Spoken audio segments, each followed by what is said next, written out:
ઓમ અવતારિણી શ્રી સ્વામિનારાયણાય નમો નમઃ. શ્રી હરિ કૃષ્ણાય નમો નમઃ. શ્રી પૂર્ણ પુરુષોત્તમાય નમો નમઃ. સદ્ગુરુ શ્રી ગોપાળાનંદ સ્વામીની વાતો, પ્રકરણ 1, વાત નંબર 30. ગઈકાલનું જે વિવેચન અધૂરું છે ત્યાંથી આપણે વાંચીશું. સ્વામિનારાયણ હરે, સ્વામિનારાયણ હરે. હવે આપણે અહીં એ વિચારવાનું છે કે તે શતધન્વા અર્જુન જેવા કેમ ન ગણાયા કે ન થયા, અથવા શ્રી કૃષ્ણ ભગવાને અર્જુન જેવા ન ગણ્યા. આ વસ્તુને શાસ્ત્રો તથા ઇતિહાસને સાથે રાખીને શાંત ચિત્તથી ઊંડાણથી વિચાર કરવો જોઈએ. અહીં તો સ્વામીએ એક જ શતધન્વાનું દ્રષ્ટાંત આપ્યું છે, પરંતુ આપણે અર્જુન સાથે મહાભારત સમયના બીજા ભક્તોને પણ સરખામણીમાં મૂકીને વિચાર કરી શકાય છે. શતધન્વા તો એટલા બધા પ્રસિદ્ધ નથી, પણ ભીષ્મ પિતા, અક્રૂર, વિદુર વગેરે ભક્તો ભગવાન સમકાલીન હતા અને વળી ભક્તિમાં કાંઈ ન્યૂન ન હતા. બલરામજી તો ખુદ અવતારમાં ગણાય છે. તો પણ અર્જુનની એવી કઈ વિશેષતા છે કે જેને લઈને ખુદ શ્રી કૃષ્ણ ભગવાનને તેમના પ્રત્યે સન્માન, રાજીપો અને પક્ષપાત થયો? ભક્તની દ્રષ્ટિએ તો અર્જુન કદાચ બીજા ભક્તોથી બાહ્ય સરખામણીમાં ન્યૂન પણ દેખાતા હોય છે. તે તમામ બાબતોને ધ્યાનમાં લઈને શાસ્ત્રોને સાથે રાખીને વિચાર કરીએ તો અર્જુનમાં એક જ વિશેષતા જોવામાં આવે છે કે અર્જુન શ્રી કૃષ્ણ ભગવાનના મિશન કાર્ય પાર પાડવામાં છેલ્લા શ્વાસ સુધી સાથે રહ્યા, ભગવાનના કાર્ય પ્રત્યે સમર્પિત રહ્યા. શ્રી કૃષ્ણ ભગવાને પોતાનું મિશન કાર્ય કરવામાં અર્જુનનો પૂર્ણ ઉપયોગ કર્યો અને અર્જુને ઉમંગથી તે કાર્ય સ્વીકારી લીધું. અધર્મી આટલો જ ફેર એમ. ભીષ્મ પિતાને પોતપોતાનો એજન્ડા હતો. ઇવન બલરામજી, અક્રૂરજી, વિદુરજી તો અતિ ભગત હતા, તોય ભગવાનના મિશનમાં ભળી ન શક્યા. ધનુર્દ્વારીની થાય અને તીર્થયાત્રા કરવા બી આવી ગયા. હગા તો વિદુરજીને પાંડવો અને દુર્યોધન બે હગા થતા હતા. એ શ્રી કૃષ્ણ ભગવાનને બધા હરખા દૂરના હગા હતા, પણ તોય એવું ન કરી શક્યા. વિદુરજીને પોતાનો એજન્ડા તો કઈ નહોતો, તો પોતાનો એજન્ડા ન હોય તો કાંઈ નહીં, હોત તો એમ જ ગણી શકાય. પોતાનો એજન્ડા ન હોય તો શ્રી કૃષ્ણ ભગવાનનો એજન્ડા તો એને સ્વીકાર્યો નથી. શ્રી કૃષ્ણ ભગવાને જે એજન્ડા રાખ્યો એ તો એમાં તો પૂરા સમર્પિત ન થઈ ગયા. ભક્તિ અને નિષ્ઠામાં એટલો જ ફેર છે. ભક્તિ તો હોય, રિસ્પેક્ટ હોય ને, એમાં ના નથી કાંઈ, પણ એના માટે નીચો હોય થોડો જાય. અને નિષ્ઠામાં તો નીચો હોય જાય. એ પોતાની જાતને ન જોવે, પોતાની જાતને ન જોવે તો ત્યારે તો એને નિષ્ઠા થઈ કહેવાય એમ. એની જાતને જ જોવે, ભગવાનની જાત સામું કેન્દ્ર જ જોવે, બીજું કાંઈ નહીં, પોતાની જાતને ન જોવે. જે નિષ્ઠાવાળા આગળ ઇતિહાસમાં ગણાના છે, કે મહારાજ વખતે ગણાના છે, એ બધાની આ જ એક મેન્ટાલિટી. ઓલું બહુ સરસ એમ કે સિંહ છે એ જંગલનો રાજા કહેવાય છે. એને બનાવ્યો કોણે? પોતાના પ્રભાવથી. એ બહુ સરસ ઓલો શર્મા છે ને, બહુ સરસ એમ લડાવે કે lion is not tallest, giraffe જેવો ઊંચો નથી અને જીરાફમાં બહુ જોર હોય છે. ઓલા આપણે વિડીયો જોતા ને તો એમ ઓલો પાટો મારે તો સિંહ ગોતું ખાઈ જાય. પાટું મારે ને તો એ પાટાથી જ લડે. ઓલા ઝેબ્રા છે એ વાહેલી જોડ મારે અને આ તો ચારે પગે મારે. ઓલું જીરાફ છે જો એક પાટું મારે તો સિંહ ગોતું ખાઈને વિયો જાય. એના જેટલો શક્તિશાળી નથી, એના જેવડો ઊંચો નથી. હાથી તો મહાકાય અને શક્તિ એવી. સિંહમાં હાથીની જેટલી શક્તિ ન હોય. ઓલા જંગલી ભેંસ હોય એ બધા એના કેવા બધા હોય. આમ માથું મારીને ઉલાળે તો ઓલો 2-3 ગોઠા આમ આકાશમાં ગોળોટિયા ખાઈને બેઠો પડે. એવી શક્તિ હતી. તોય બધાને સિંહને કોઈની બીક ન લાગે, સિંહની બધાને બીક લાગે. સિંહ જો આવ્યો હોય એકલો જ હોય અને હાથીઓનું ટોળું હોય, જીરાફનું ટોળું હોય, એ બધા ટોળા હોય ને આ સિંહ એકલો જ હોય. તોય ઓલાને બધાને બીક લાગે કે મારો આ ક્યાંથી આવ્યો. અને બધા ડરે.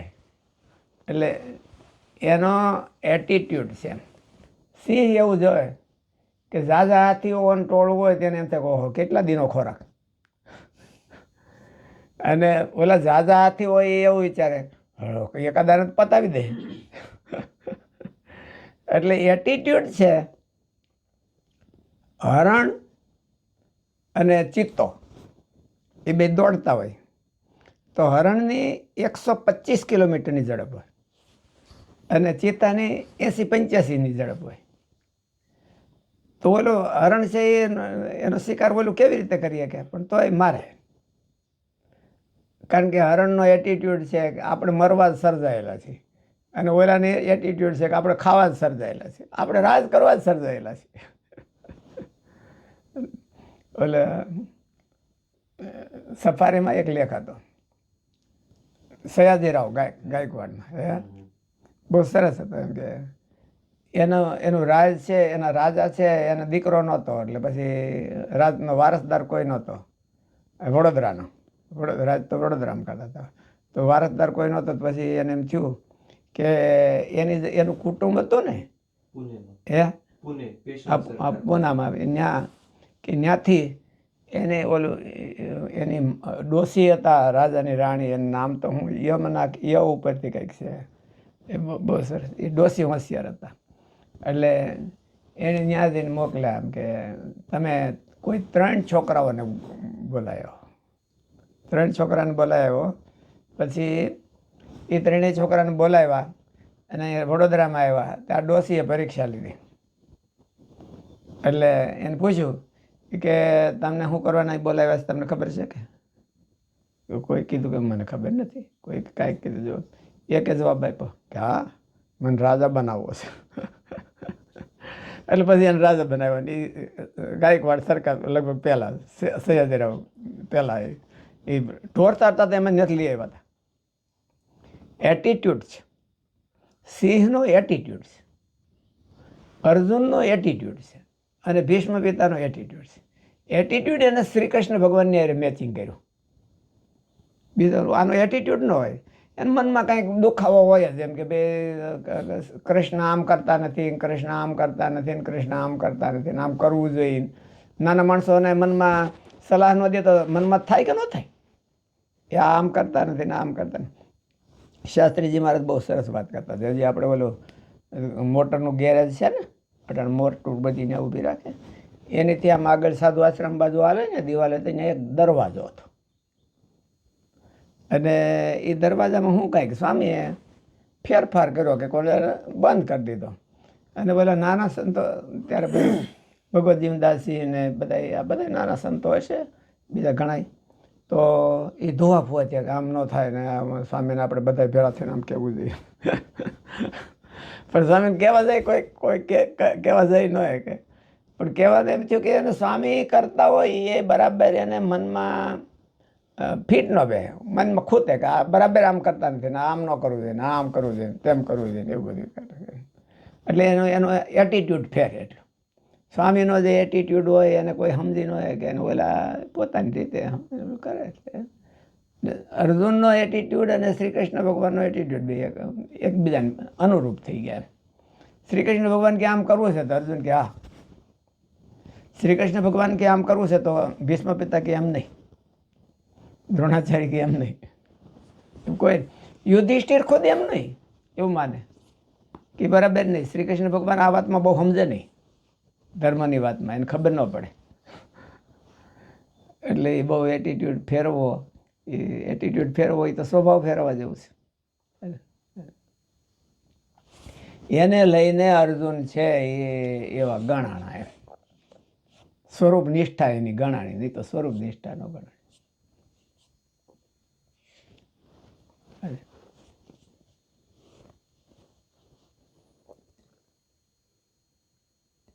અર્જુન શ્રી કૃષ્ણ ભગવાનના મિશન કાર્ય પાર પાડવામાં છેલ્લા શ્વાસ સુધી સાથે રહ્યા, ભગવાનના કાર્ય પ્રત્યે સમર્પિત રહ્યા. શ્રી કૃષ્ણ આપણા મંડળની વાત ક્યારે કરતા હોય છે ત્યારે પેલો કોઠારી સ્વામી, મુગટ સ્વામી, હરિપ્રસાદ સ્વામી, નારાયણ ભગત ને એ બધા હતા. એ સ્વામીના મિશનમાં છેલ્લા શ્વાસ સુધી કોઈ ડાઉટ કર્યા વિના એમને ખપી ગયા. એટલે એમાં એને પરિણામ હોતે એવું દેખાતું હોય. નકર એના કમ્પેરિઝનમાં જો મુગટ સ્વામીએ જે કારખાનાની સેવા કરી હતી એમાં આપણે ઘણી વખત કહીએ છીએ કે બીજા સંતોએ ઘણી કરી હોય, એના કરતાં વધારે કરી છે, એના કરતાં વધારે કરી છે. હરિપ્રસાદ સ્વામીએ સેવા કરી હોય એના કરતાં બીજાએ વધારે કરી હોય. નારાયણ ભગતે કરી એના કરતાં બીજા ભગત કેવા બધા ભણેલા ગણેલા હોશિયાર હોય એને કરી હોય, પણ એને એવી સ્થિતિ ન થઈ. તો સ્થિતિ ન થઈ હોય તો મહેનતમાં કાંઈ કચાશ, એટીટ્યૂડમાં ફેર. મહેનત તો આને એના કરતાં વધારે કરી હોય. નારાયણ ભગત કંઈ એટલી બધી મહેનત ન કરી હોય, પણ એને એમ થાય કે બરાબર શાસ્ત્રીજી મહારાજ બરાબર નથી કરતા, કાં બીજા કે ચોઈટા બીજે હોય. અહીં કામ તો અહીં ખાલી કરતા હોય પણ મન બીજે ક્યાંય ચોઈટ્યું હોય, તે એમ કંઈ થાય નહીં. એટલે એને પરિણામ ન આવે.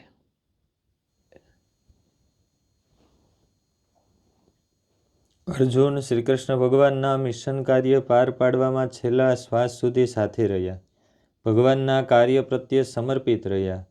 શ્રી કૃષ્ણ ભગવાને પોતાનું મિશન કાર્ય જાજુ જોતા એવું લાગે છે શ્રી કૃષ્ણ ભગવાનને સમર્પિત હોય એના કરતાં એના કાર્યને સમર્પિત હોય ત્યારે નિષ્ઠા ગણાય છે એવું દેખાય છે.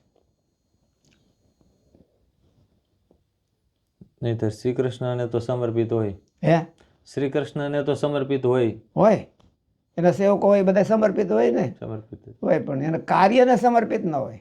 એ ગયા પછી એનું કાર્યને કોઈ ન સંભાળે, એના મેન્ટાલિટીને સમર્પિત. બોલું દાખલા તરીકે હાલો શાસ્ત્રીજી મહારાજને હોય ત્યારે તો હો હાથ જોડતા હોય, સ્વામી સ્વામી સ્વામી કરતા હોય, પણ સ્વામી ધામમાં ગયા પછી એના કાર્યને આપણે સ્વામીની જેમ આપણે જતન કરવું એવું કોણ? સ્વામીના કાર્યને આપણા જીવને ભોગે કે પાર પાડવું એવું કોણ? હાલો એવું વિચારનારો કોણ? એવું વિચારનારો કોઈ નથી. એટલે આપણે વાત તો સાંભળીએ એમ. પેલો ગોપીનાથ પુરાણી સ્વામી ધામમાં ગયા ત્યારે નારાયણદાસ સ્વામી ચિંતા કરતા હતા કે હવે એવું કોણ? એટલે એમ કે આ મહારાજને મહારાજનું કાર્ય સાચવનારું કોણ? એટલે સ્વામી નારાયણદાસ સ્વામી એવું બોલ્યા ને કે થાંભલા હતા એ એક છેલ્લો થાંભલો હતો એ વયો ગયા એમ. એટલે શાસ્ત્રીજી મહારાજને મનમાં તરત જ એમ થયું કે હાલો એ થાંભલો મારે થાવ, એનું કામ મારે કરવું.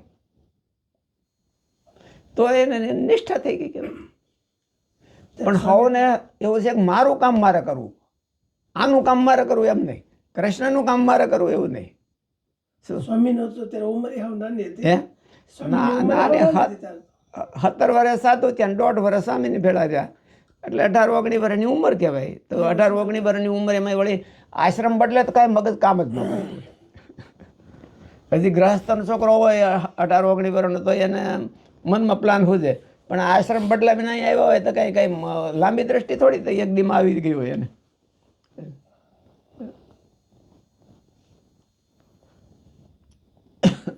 શ્રી કૃષ્ણ ભગવાને પોતાનું મિશન કાર્ય કરવામાં અર્જુનનો પૂર્ણ ઉપયોગ કર્યો અને અર્જુને ઉમંગથી તે કાર્ય સ્વીકારી લીધું. અધર્મીઓનો નાશ કરીને પૃથ્વી ઉપર ધર્મની સ્થાપના કરવી તે ભગવાનની ખુદની પ્રતિજ્ઞા છે, અર્જુનની નહીં. પણ તે કાર્ય ભગવાને અર્જુન દ્વારા કરાવ્યું.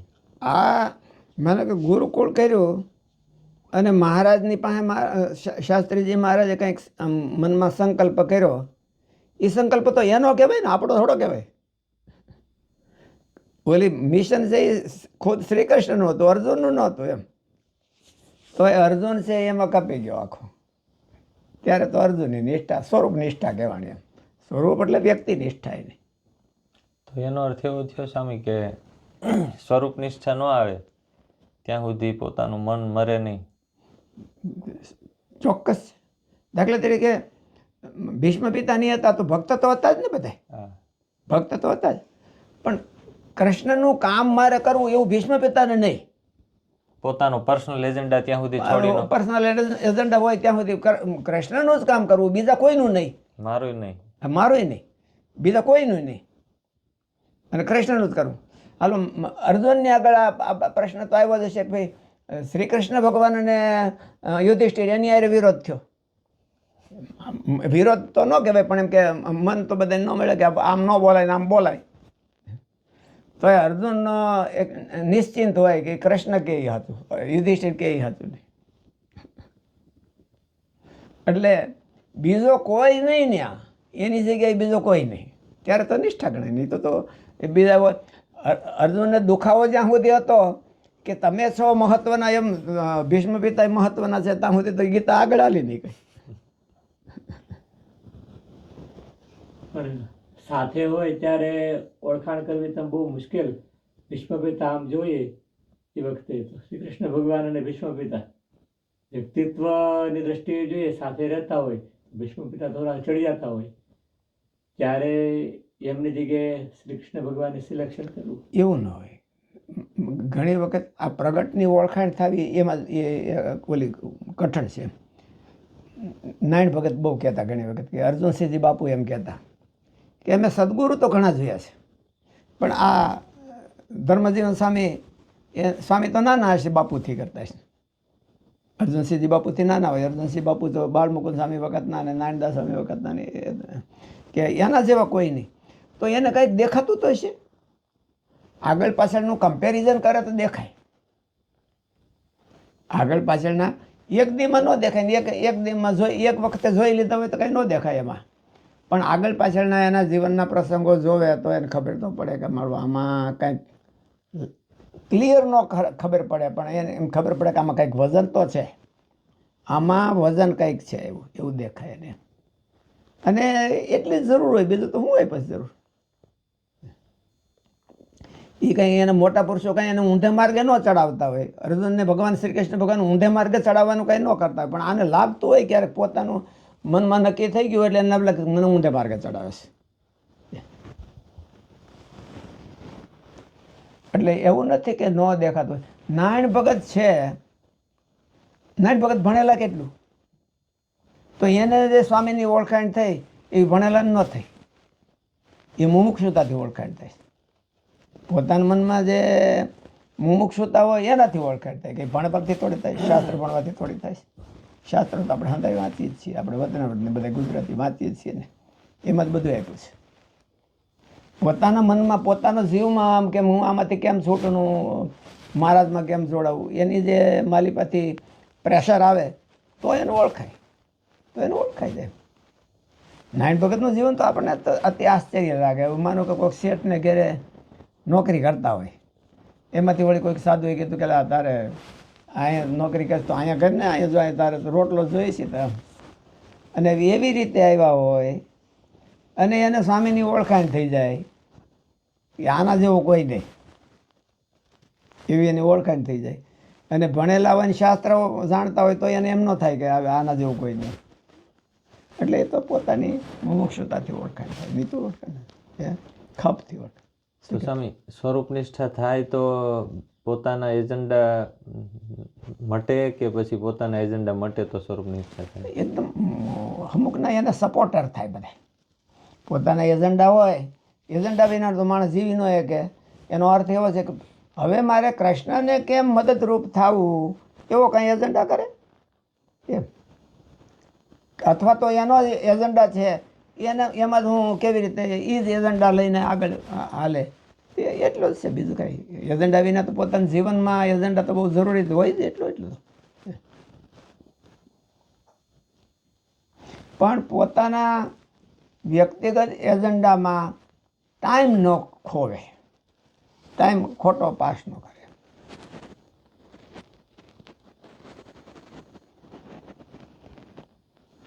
સ્વામી ગોપીઓ છે અને અર્જુન છે, તો એમાં અર્જુન ચડિયાતા કહેવાય કે અર્જુન આમ કે દાસ ભાવની રીતે તો ચડિયાતા કહેવાય, પણ ગોપીઓને કંઈ પોતાનો એજન્ડા કોઈ હતો નહીં. એની તો એ સ્ત્રી પાત્રને લઈને મર્યાદા હતી. એ કંઈ રણભૂમિમાં જઈને શ્રી કૃષ્ણનું મિશન છે એને આગળ ધપાવી ન શકે. એના પાત્રને એના એરિયામાં એના જેવું બીજું કોઈ ન કહેવાય. બરાબર. એના એરિયામાં.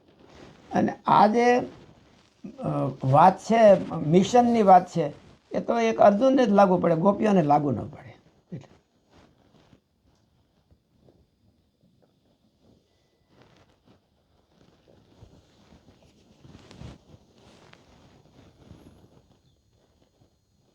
અધર્મીઓનો નાશ કરીને પૃથ્વી ઉપર ધર્મની સ્થાપના કરવી તે ખુદ ભગવાનની પ્રતિજ્ઞા છે, અર્જુનની નહીં. પણ તે કાર્ય ભગવાને અર્જુન દ્વારા કરાવ્યું અને અર્જુને હિચકિચાટ વિના કર્યું. બીજા કોઈ ભક્તો ભગવાનને આ કાર્યમાં સાથ દેવા તૈયાર ન થયા. ઉલટા ક્યારેક કોઈ ભક્ત તો અધર્મના પક્ષમાં રહ્યા, કોઈકે અધર્મની રક્ષા કરવા મથ્યા. મોટા મોટાને એમ થયું, લ્યો ખુદ બલરામજી છે એ દુર્યોધનનું વધારે પક્ષ તાણે, ભીષ્મ પિતાએ એના સેનામાં જઈને રહ્યા, દ્રોણાચાર્ય રહ્યા, વિદુરજી રહ્યા નહીં ભલે, પણ શ્રી કૃષ્ણ ભેળા તો ન ભળીએ ક્યાં કાર્યમાં.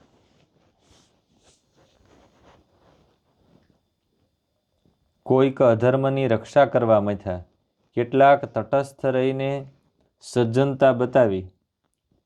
પણ અર્જુન સિવાય કોઈએ એમ ન કહ્યું કે કરીશ્યે વચનમ તવ, હું તમારું કાર્ય તમે કહેશો તેમ જ કરીશ. પોતાના પડખામાં અધર્મ હોય તેને કોઈ અધર્મ માનતું જ નથી. ત્યારે અને આજે પણ એવી જ પરિસ્થિતિ અને માન્યતા હોય છે. એવું કહેવાય છે કે મહાભારતમાં લગભગ 40 લાખ યોદ્ધાઓ એકઠા થયા હતા. તેમાંથી કોઈ 18 અક્ષિણી એટલે લગભગ એટલી સંખ્યા થાય છે, 38-39 લાખ જેવી ક્યાંક થાય છે. એવું કહેવાય છે કે મહાભારતમાં લગભગ 40 લાખ યોદ્ધાઓ એકઠા થયા હતા. તેમાંથી કોઈ વીર પુરુષ ભગવાનના મિશનને ટેકો દેવા તૈયાર ન થયા. હગા હાય નો ટેકો દેવા તૈયાર થયા, હગા ભાઈ ન થયા. એટલે તો આની મહત્તા અર્જુનની મહત્તા છે. એમ હગા ભાઈ નો ટેકો દેવા તૈયાર થયા. દરેકને પોતપોતાના પ્રાઇવેટ મિશન એજન્ડા હતા. ભલેને મિનિંગલેસ અથવા પોતાના લેવલથી નીચે લઈ જનારા હોય તો પણ જોરદાર પકડ કરીને બેઠા હતા. બીજા ચારેય ભાઈનું કેમ સમજવું?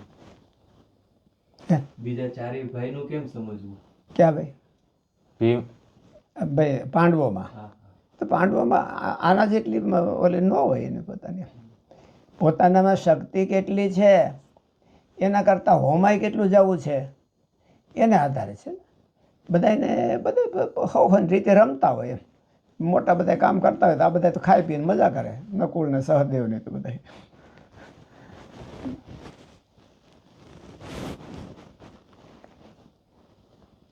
દરેકને પોતપોતાના ભીમ હતા તો એને કાર્યો ઘણા કર્યા, નાશ તો કૌરવોનો નાશ તો એને જ કર્યો ને, ભીમે જ. એમ પણ એટલી ભગવાનને સમજવાની બુદ્ધિ એટલી બધી નહીં, એટલે એનું નામ ન ગણાણું હોય. નકર આમ તો ઘણી વખત લખે છે ને ભીમા અર્જુન અહીં, ભીમ અને અર્જુન વડે કરીને બધા નાશ કર્યો હોય, ભાગવતમાં એવું આવે છે એવા શબ્દ.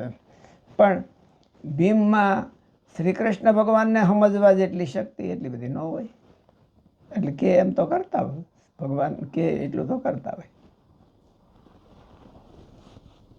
આ એમ કે સ્વરૂપ નિષ્ઠામાં તો પહેલાં તો મારે કે સ્વરૂપ એવી રીતે જાણવું કે સ્વરૂપનો દ્રોહ ન થાય. મહારાજ નવમા વચનામૃતમાં કીધું ને કે ભગવાનનું સ્વરૂપ તો એવી રીતે જાણવું, ભગવાનને એવી રીતે જાણવા કે એમાં કોઈ રીતે ભગવાનનો દ્રોહ ન થવો જોઈએ.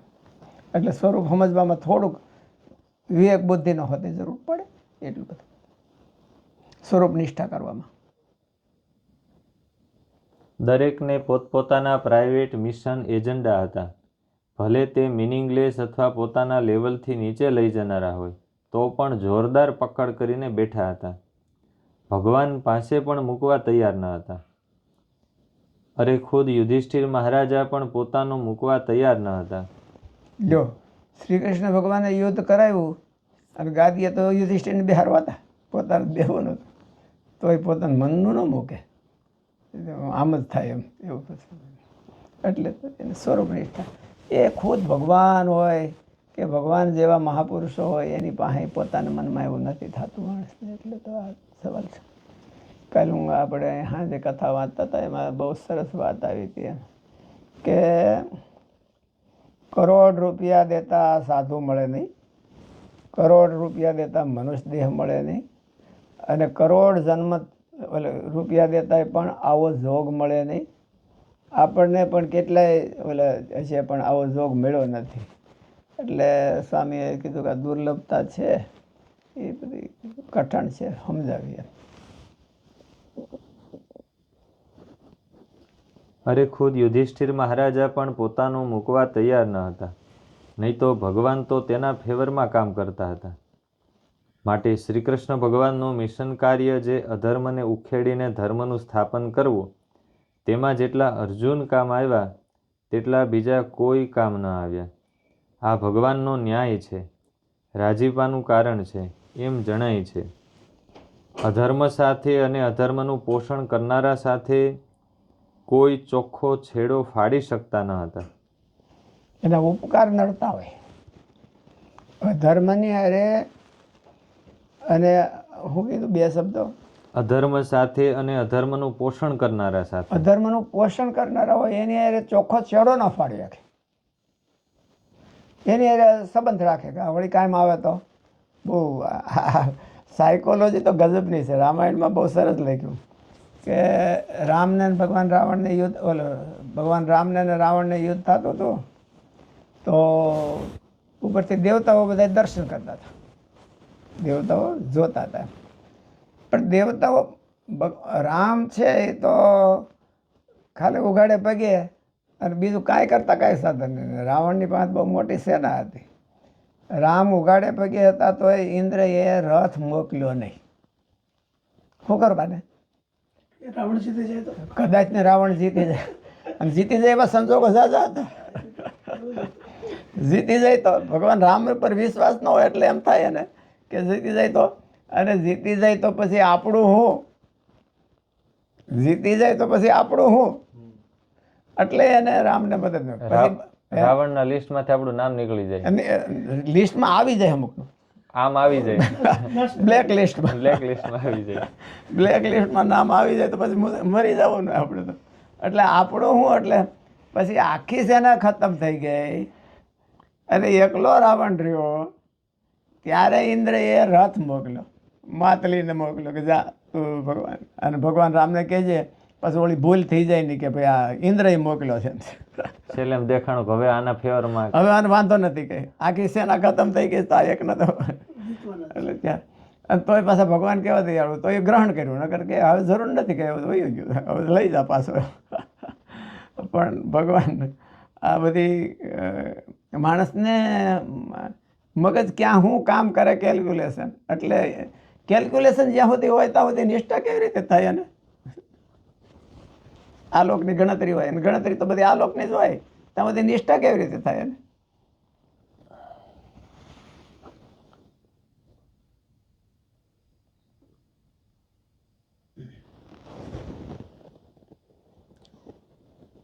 અધર્મ સાથે અને અધર્મનું પોષણ કરનારા સાથે કોઈ ચોખ્ખો છેડો ફાડી શકતા ન હતા. ભગવાનનો એટીટ્યુડ, શ્રી કૃષ્ણ ભગવાનનો એટીટ્યુડ એવો બધી કે ભાઈ અધર્મની હારે બને નહીં, અને અધર્મની હારે જેને બનતું હોય એની હારે ન બને. નબળાઈની હારે તો ન બને, પણ નબળાઈને જેની હારે નબળાઈનું પોષણ થતું હોય એની હારે ન બને. એ ચોખ્ખી વાત. અને ભીષ્મ પિતા માનો ગમે એટલા સારા કહે ભક્ત કહે, પણ એ આવો વિચાર કરીએ કે મારે અધર્મની હારે તો નથી બનતું, પણ અધર્મને જેની હારે થોડોક હાંધો હોય એની હારે ન બને એવો વિચાર કરીએ કે એવો વિચાર બળરામે ન કરીએ કે ભીષ્મ પિતાએ ન કરીએ કે. અને ખુદ અક્રૂરજી ભગવાનના ભગત હતા તોય પણ એને એમ થયું કે આ મણી લઈને વયા ગયા તો એને એમ ન થયું કે એને કાંઈ એવો નહીં થયું હોય કે મારું આ તો ખોટું કહેવાય એવું તો મનમાં થયું. અને ખોટું કહેવાય કે સાચું કહેવાય એની વાત ઘેરે, પણ આનાથી કૃષ્ણને શું મુશ્કેલી થાય એ તો હવે વિચારો નથી. આપણે લાભ થાય ને કે આપણે દાન કરશું.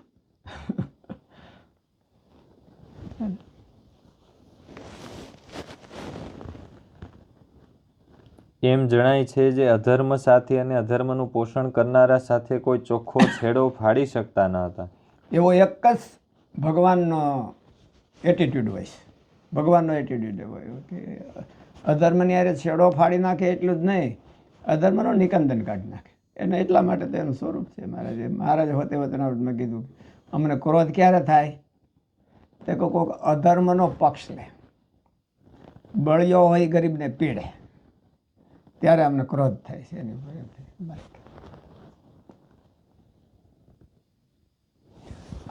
ઉપર આપણને વખાણતા હોય અને એ અધર્મી હોય તો એ થોડુંક ધર્મનો લોપ કરતા હોય તો આપણને નિષ્ઠા ક્યાં જ થાય, પછી ભગવાનમાં નિષ્ઠા ક્યાં જ થાય.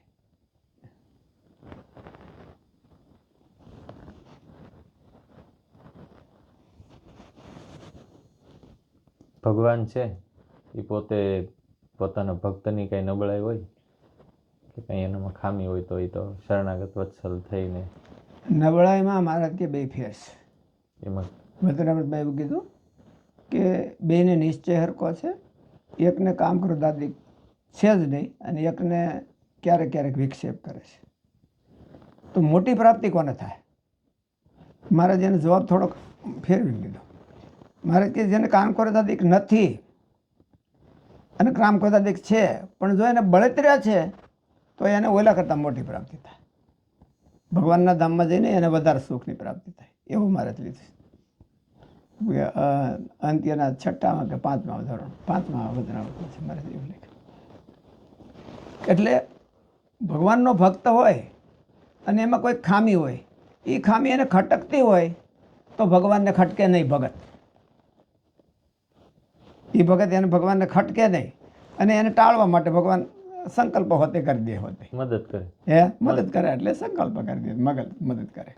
પણ એને ખટકતી જ ન હોય અને એને એમ થાય કે આપણામાં તો છે ઓલાને નથી કામ કરો દાદીક નથી, એને શું ખટકે? એને તો અમુકને ક્યારેક ભગવાન ખટકે. એટલે એને નબળાઈ છે કે જ્યારે મારે પ્રકૃતિ ટાળવાનું હોતે એવું કીધું અંત્યના 35મા વચનામૃતમાં કે એને પ્રકૃતિ હોય પણ એમાં કાંઈ ફેર છે કે નહીં?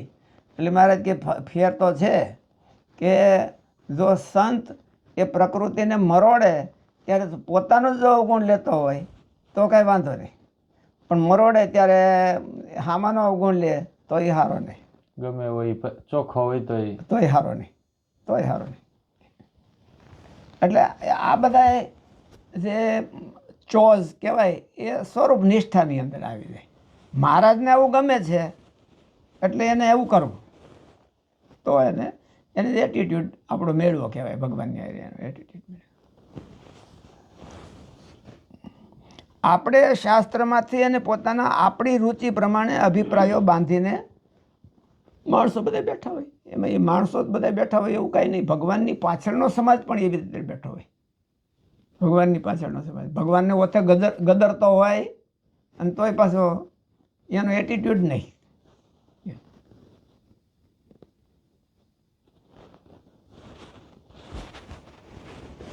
અધર્મ સાથે અને અધર્મનું પોષણ કરનારા સાથે કોઈ ચોખ્ખો છેડો ફાડી શકતા ન હતા. એ બધા ભક્તોને કદાચ શ્રીકૃષ્ણ પ્રત્યે ભક્તિ હશે પણ સાથે સાથે અધર્મની સાથે કોણી લાગણી મૂકી શકતા નથી. પ્રથમ તો શ્રીકૃષ્ણના વિચારોથી અર્જુન પણ ફફડી ઉઠ્યા, પણ ધીરે ધીરે શ્રીકૃષ્ણ ભગવાને તેને લાઈન ઉપર લીધા. આપણા કોઈ વખાણ જ કર્યા કરે ને સભામાં હાર પહેરાવે પણ આપણું મુખ્ય કામ બગાડી નાખે તો આપણને કેવો સારો લાગે. આ ભક્તો દ્વારા કંઈક એવું થતું હોય એમ લાગે છે. રામાયણ કાળમાં પણ પ્રથમ ભગવાનને વખાણ કરે. ભીષ્મ પિતાએ સ્તુતિ કરી, કોના વખાણ કર્યા? કૃષ્ણના. કૃષ્ણ વખાણ કર્યા. પણ કૃષ્ણ કામ બગાડી નાખ્યું કે બગાડ્યું જ તો બીજું તો તો ટ્રેજેડી નો કહેવાય કે આમ સ્તુતિ કરે ને પણ છે જ તો. એટલે તો ઓલી ઓલી સ્વરૂપ નિષ્ઠા ન થઈ કહેવાય ને. આપણે કોઈને દોષ દેવો એવું નહીં, પણ તમે વિચાર કરો તટસ્થથી. તો શ્રી કૃષ્ણ ભગવાન પ્રતિજ્ઞા કરે કે હું હથિયાર ન લઉં, તો દાદા કે હું હથિયાર લેવડાવું અને દુર્યોધનનું રક્ષણ કરું. અને શ્રી કૃષ્ણ ભગવાન કે મારા અધર્મનો નાશ કરી નાખવો છે. એટલે ટ્રેજેડી જ છે તો. અને પછી સ્તુતિ એની કરે. એટલે તો આપણે કહીએ છીએ કે આપણે કોઈક વખાણ કરતું હોય અને સાચા વખાણ કરતું હોય. ખોટા વખાણ કરતું હોય તો સારા માણસ ઠીક ન લાગે, પણ સાચા વખાણ આપણા કરતા હોય કે મુકુંદ સ્વામી બહુ વૈરાગી છે એમ કહેતા હોય તો મુકુંદ સ્વામી શું લાગે? હે સારું લાગે.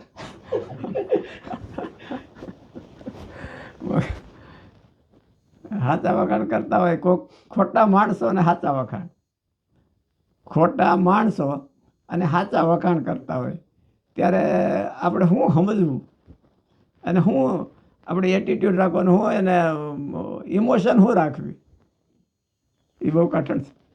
ના આમાં તો માણસે સાચા કહેવાય ભીષ્મ પિતા તો. હે આમ તો ભીષ્મ પિતા ખોટાઈ ન કહેવાય.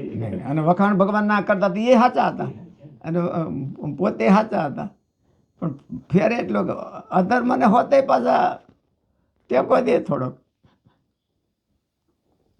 વિરોધ નહીં. વિરોધ નહીં, જરાય નહીં. વિરોધ નહીં એટલું નહીં, એ તો બધા એને તો પોષણ એમ કે પ્રોટેક્શન કરીને બેઠા હતા ને. એટલે જ ભીષ્મ એક 11 અક્ષયણી સેના દુર્યોધનના પક્ષમાં થઈ હોય, એ ભીષ્મ પિતા જેવા જોઈ નથી હોય કે દુર્યોધનનું મોઢું જોઈને થોડે થઈ હોય.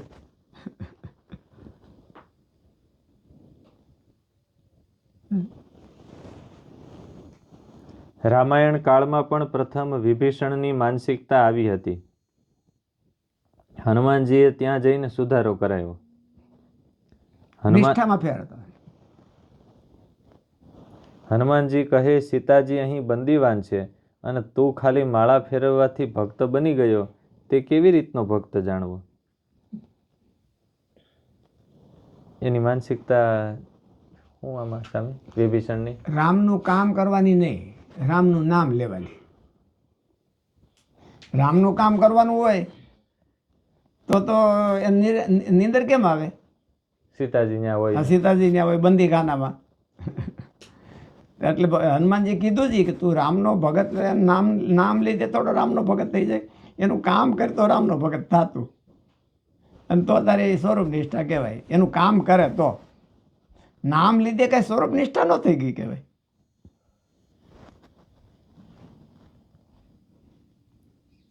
હનુમાનજીએ ત્યાં જઈને સુધારો કરાવ્યો. હનુમાનજી કહે, સીતાજી અહીં બંદીવાન છે અને તું ખાલી માળા ફેરવવાથી ભક્ત બની ગયો, તે કેવી રીતનો ભક્ત જાણવો? તમે રામનું કંઈ કામ કરો અથવા તેમાં સહાયરૂપ થાવ. પણ પોતાની માન્યતા ગોઠવાઈ ગઈ હોય ત્યારે ભક્તો પણ માન્યતામાં ગોથા ખાતા હોય. ચોખ્ખો રસ્તો હાથમાં આવતો નથી. માટે આપણે બધા, તમે અને અમે, ભક્ત કહેવાઈએ છીએ, પણ આ વાતનો પણ વિચાર કરવો જોઈએ.